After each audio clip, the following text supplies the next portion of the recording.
Hopefully we stay warm overnight, huh? Yeah. I don't want to die, but if I need to, I'll cut Alex open and I'll hide in his stomach.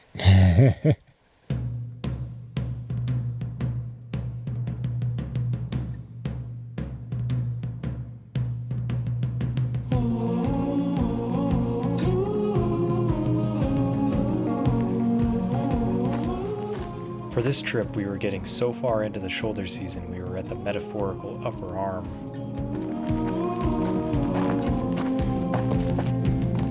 Today, we are trying to hike up and over a rock-bound pass in the Sierras, specifically in Desolation Wilderness. This is a little bit different of a trip for us because the temperatures are going to drop down fairly low. We don't usually go out on these shoulder season trips as often, but we haven't had an opportunity to do a good hike in a while, and we think we can maybe squeeze one in because there's a kind of warmer evening tonight. So we're gonna go up there Saturday. This is Saturday, and then Sunday, tomorrow morning, is supposed to look extremely nice. There's a bunch of clouds that are supposed to be around for sunrise, so hopefully we can catch that. Thanks for coming along.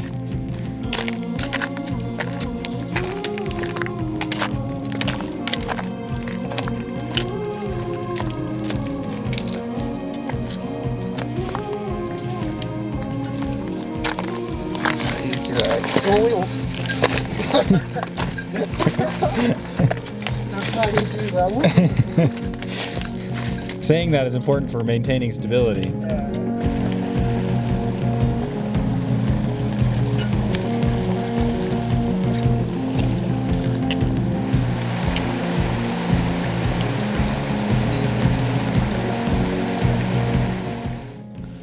I really like this scene because we have the water coming down on these rocks, and it makes it so that there's kind of striations, which kind of gives the foreground a little bit of interest.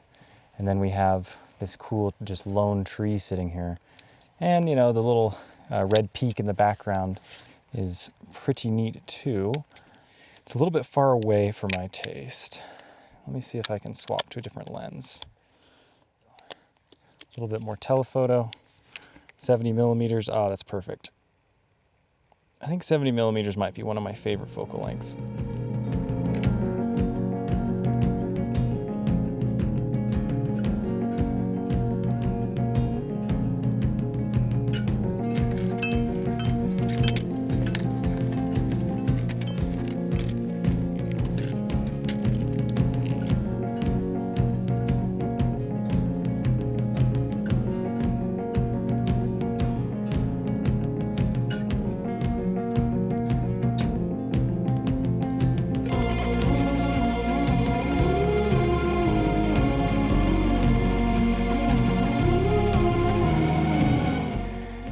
That's our pass up there, that little low spot. Looks pretty interesting.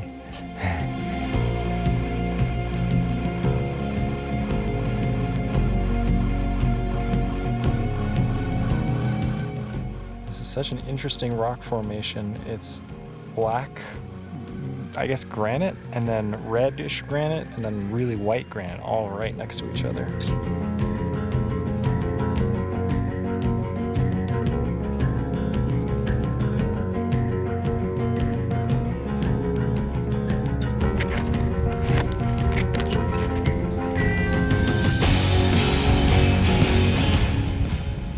Made it. Came all the way up.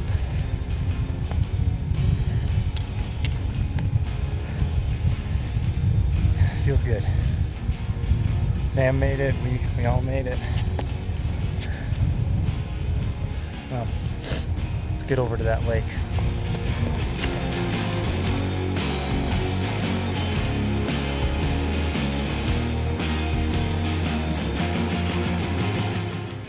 All right, we made it all the way over. And this, I think, is going to be where we set up our tents. Lake is just right over there. And we should probably get to it because the sun is rapidly setting behind the peak, or the pass that we went through. So Let's get to it.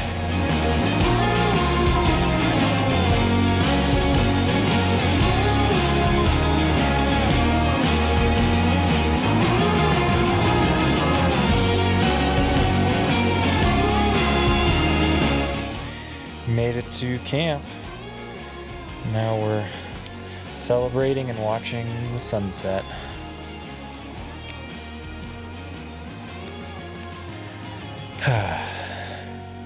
Now we just gotta hope it doesn't get too cold tonight.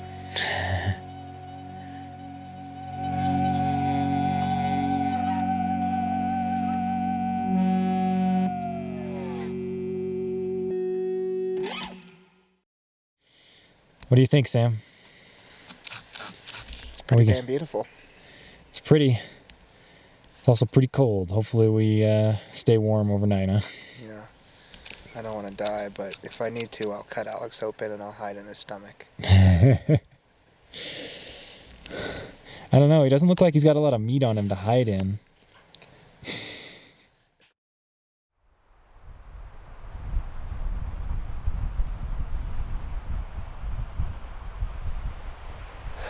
Well, we made it through the night, and part of the reason that we came on today, even though we knew it might be a little bit chilly, is because we knew that there'd be a nice bit of clouds in the morning. And so now I just need to scamper around as quickly as I can and find a spot to get a picture of these awesome, awesome sunrise clouds. So, this snow isn't going to scamper over itself. I gotta get to it.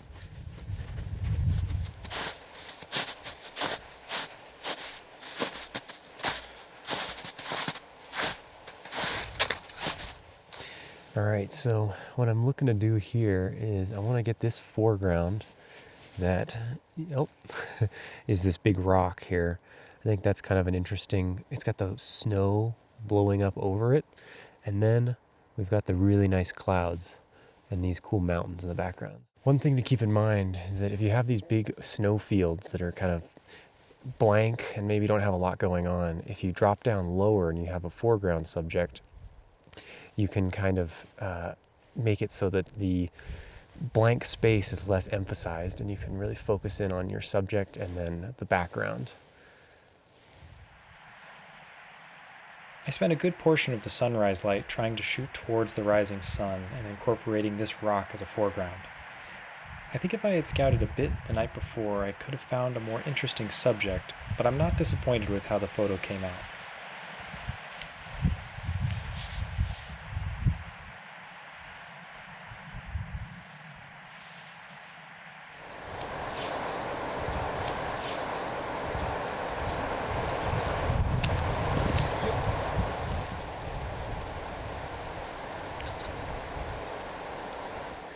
I generally find that when the morning is just starting and you've got the clouds just exploding, you want to be using your wide angle, but then as things kind of start to crest, the sun kind of crests the top of these mountains and things, and you start seeing light at the top of the mountains, things like that, that's when you can start pulling out the long lens and picking out those really interesting light kind of vignettes.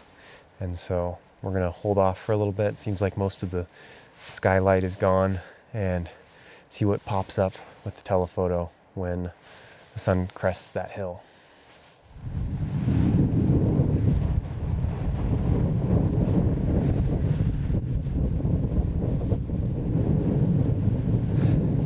All right, so the clouds were really nice in the morning, right? Getting the nice glow from the sunrise and everything else. But now they're kind of working against me because if we look here, I had originally planned on a composition here where as the sun came down, it would illuminate the rock face, right?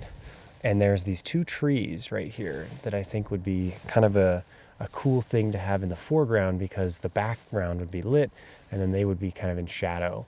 And I thought it would make a cool composition. I've actually kind of got a temporary one here, but now because there's some amount of clouds over on this side, they're actually diffusing the light, and so we're getting much less of a really strong light on the face over here.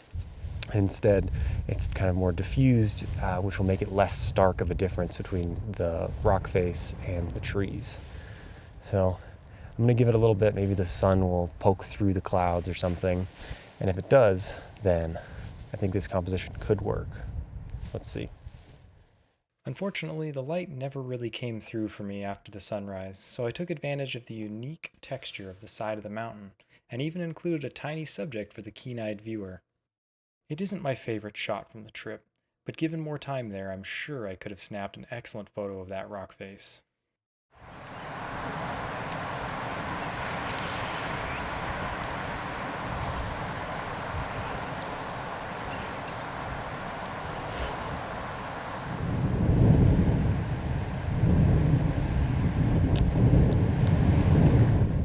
So last night the wind came up. As you can tell, it wasn't very windy yesterday.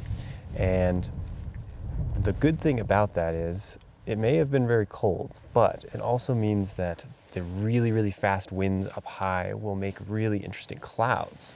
So what we've got here is this really like streaking, wispy clouds that I think make for some unique skies. So fortunately, we don't have bland skies. That was part of the why we came out here today, on this day specifically. But hopefully the sun decides to break through these kind of clouds that are dispersing all the light.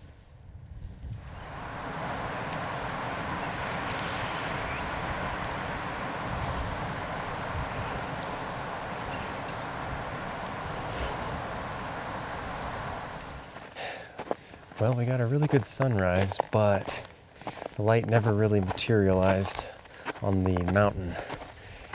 So I just settled for some little pictures of the lake, and I think I'm gonna head back to camp because there's stuff that needs doing.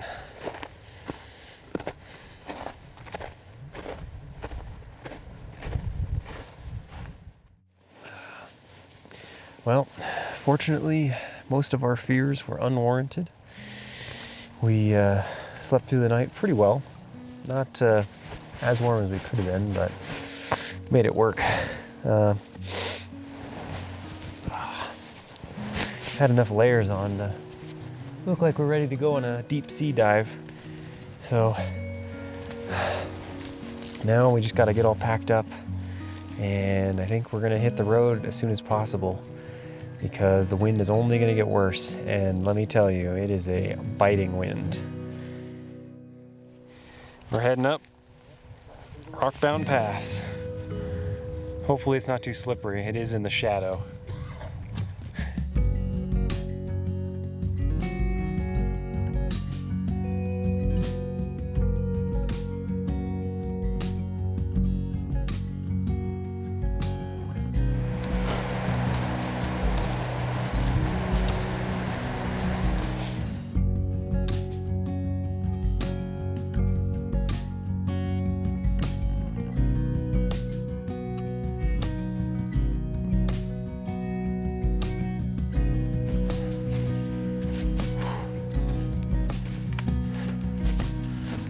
Oh wow, yeah, the wind is kicking up all the really fine snow particles. Oh yeah.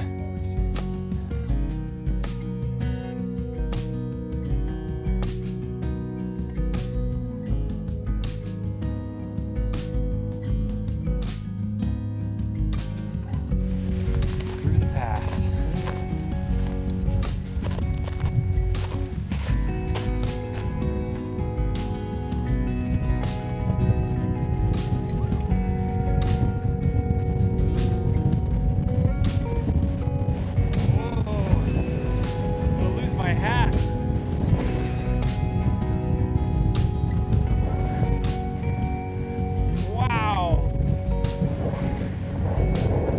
I'm glad we did not camp down there.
that's the notch we came through.